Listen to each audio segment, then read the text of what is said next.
Alright, Schlockmeister fans, from this drive-in collection here from Lamberto Bava, we're going to watch A Blade in the Dark. Never seen it before. Let's check it out. The movie starts with some kids entering what could be a haunted house.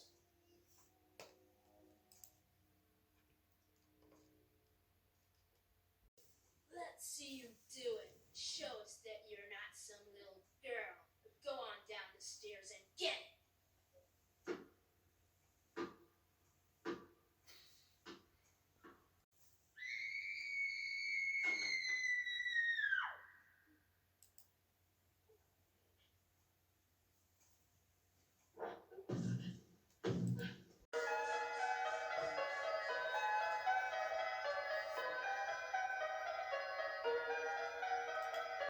For a thriller. A composer is moving into that same house.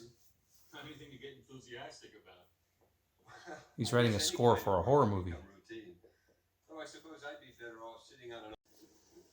I believe this is the director, and those scenes we saw with the kids were part of her film. Well, what do you think, Bruno?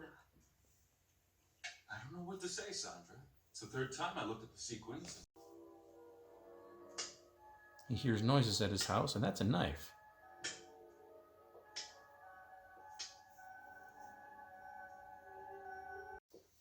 Maybe it's his neighbor who snuck in the house. I'm so afraid of my life. The spider there on the floor. Kill it! Kill it! It's a cockroach. Over there. Is it a habit of yours sneaking into houses of neighbors? No, not a habit. Only when it's a good-looking man. She goes to the bathroom, and when he goes to check on her, she's gone.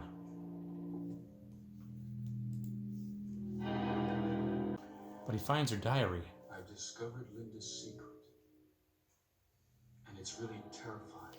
Linda used to live in the house. But at the same time, it's fascinating. With no explanation, Katya just went outside. And she looks to be a victim.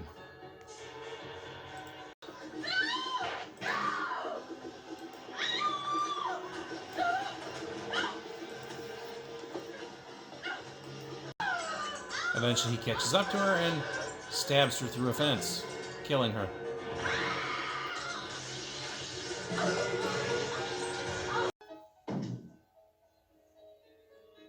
And someone drags her away.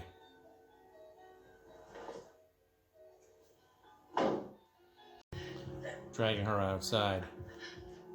Bruno, the guy inside, the composer, is going to come out and almost step on her, but doesn't. What are you doing? Later on, the caretaker's taking a bag. Is the body in there? Is he the killer? What's in the sack there? Nothing. Old papers and magazines. Wait a second. Let me help you. No, it's okay. Surprise! We meet Julia, his girlfriend. Bruno, it's me. I'm Julia, your girl. Excuse me, Julia. My mind is... But you're far from that theater in Naples. I thought you had a rehearsal. Cancelled. A girl, Katya. I caught her hiding in... Katya, huh? And was she nice? Listen, this is serious. I'm really worried that something happened to her. With kind of a wacky air about her. Talking about Linda. Yeah, that's the one. That describes her. She came once in a while to swim in the pool when the other tenant was here. Linda. Yes, Linda. She had the villa before you. Anything I could do for you? Katya's friend Angela comes by looking for her. Looking for Katya. Are you a girlfriend? I'm Angela. She didn't mention me? We never had the time. He lets her use the pool, so she changes into her suit while somebody's spying on her. When she hops out of the pool, she finds a knife.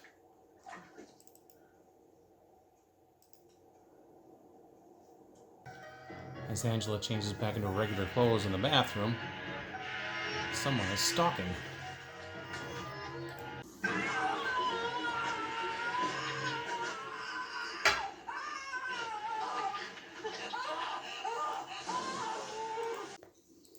And that's the end of Angela.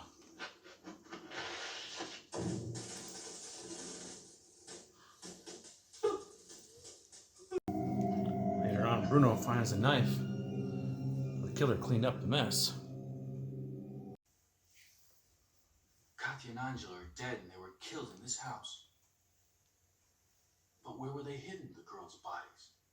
The final answer to that. You haven't projected the last reel of the film yet. How does it finish this story? Are you by any chance suggesting there could be an analogy between my film and these killings? Look, I don't know. I'm not sure any longer the killings occurred. Whoever it is just above us. They hear The footsteps. studio. Sounds like a woman. Linda. But it's just Julia. Bruno! Bruno! Oh my God, it's you. Why? Who did you think it was? I don't know. Listen, I'm so sorry the way things turned out. But I didn't betray you. I used your story for the film. But She's talking to Linda, who apparently is still alive. In the sunlight. I'll leave you to the pool. But take care, okay? There's no one here.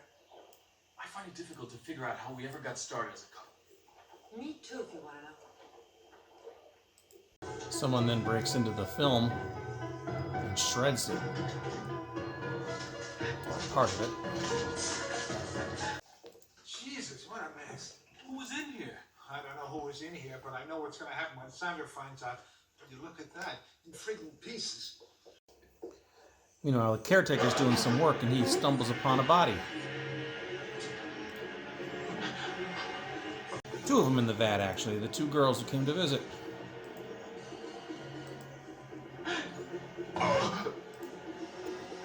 And then the film director stops by.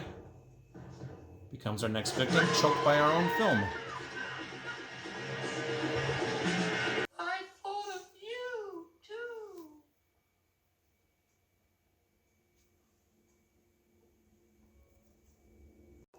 Don't be afraid. I don't want to hurt you. I want your blood. And our killer is after Julia now. Julia! But Julia doesn't make it. Julia!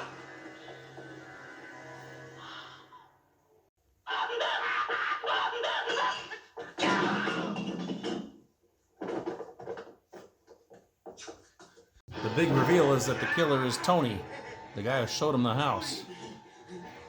He's a cross-dressing killer. And now he's dead. Which caused his masculinity to regress. But he couldn't kill his alter ego. So he projected his anger onto other girls. All right, let's talk about A Blade in the Dark, Lamberto Bava. This was the second film he did by himself, following Macabre, which I'll be hopefully reviewing in the next week or so. That was also under the title Frozen Terror. But anyway, A Blade in the Dark, I'd never seen this before. It's 1983. It's a giallo film. I always never know quite how to pronounce that word, but Italian-made film, horror movie. So here we go. The plot of this movie is a writer, I'm sorry, not a writer, a composer. He's scoring a horror movie for this female director, and to do so, he's gone and isolated himself in this spooky old house somewhere.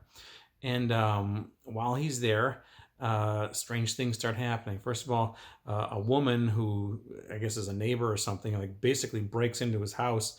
He doesn't even seem alarmed by it, maybe because she was somewhat attractive, I don't know. But she introduces herself, and then she goes to the bathroom, and then she disappears. And he doesn't know what the hell happened to her. We see her, she's outside. I don't know why she disappeared on him and went outside, but she did. But then she gets killed outside. And then another girl comes by and says, hey, my roommate, she came over here to pick up her notebook or something. I guess they used to know the former owner who lived there, some woman named Linda. And she hasn't come back yet. And he's like, I don't know where she went, but she was here. And she mentions, oh, I used to swim in this pool. And he says, go ahead, swim anytime you want. So she swims. Somebody spies on her. We see a topless scene there. And then after she gets out of the pool, she's like, fixing her makeup and everything in the bathroom, and somebody kills her, stabs her, kills her. Very bloody mess there. But we see, in this case, the killer coming up the stairs, and it's a woman, high heels, wearing a woman's dress, that sort of thing. So somehow the composer, Bruno is his name, gets the idea that something is hidden in this film that he's scoring, perhaps in the final reel, that could lead a clue to this. What the fuck? Yeah, I don't know. Anyway, his girlfriend Julia appears here and there as well. Ultimately, near the end of this movie, the director comes by and she gets strangled. I think she got strangled by her own film, actually. The film stock got wrapped around her neck. She died. Julia is being chased by the killer. who stabs Julia and kills her just as Bruno's coming home. And then the killer starts running at him. That was kind of a creepy scene, actually. It turns out the killer is a man dressed up as a woman. It's a guy named Tony who we met earlier in the film. I think he was the one who basically rented the house to this guy or whatever. I never quite got the meaning as to why he was doing this killing, but he was doing this killing.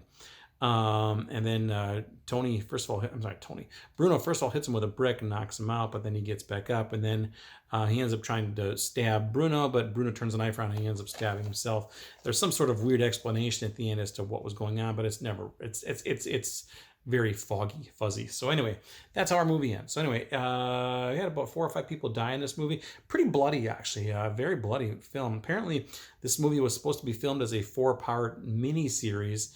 I don't know, for Italian television, but they thought it was too bloody, so they just combined it into one, made a movie, and there you go.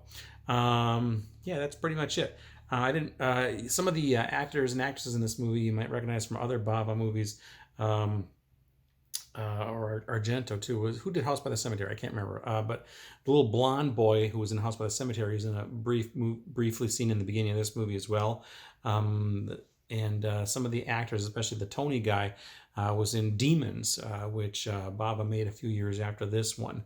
But yeah, some of the actors, there was a lot of crossover between them. So those movies. So anyway, there you go. I have this on this drive-in collection here with A Blade in the Dark and Macabre. It's available, I think, on a Blu-ray, a PAL Blu-ray as well.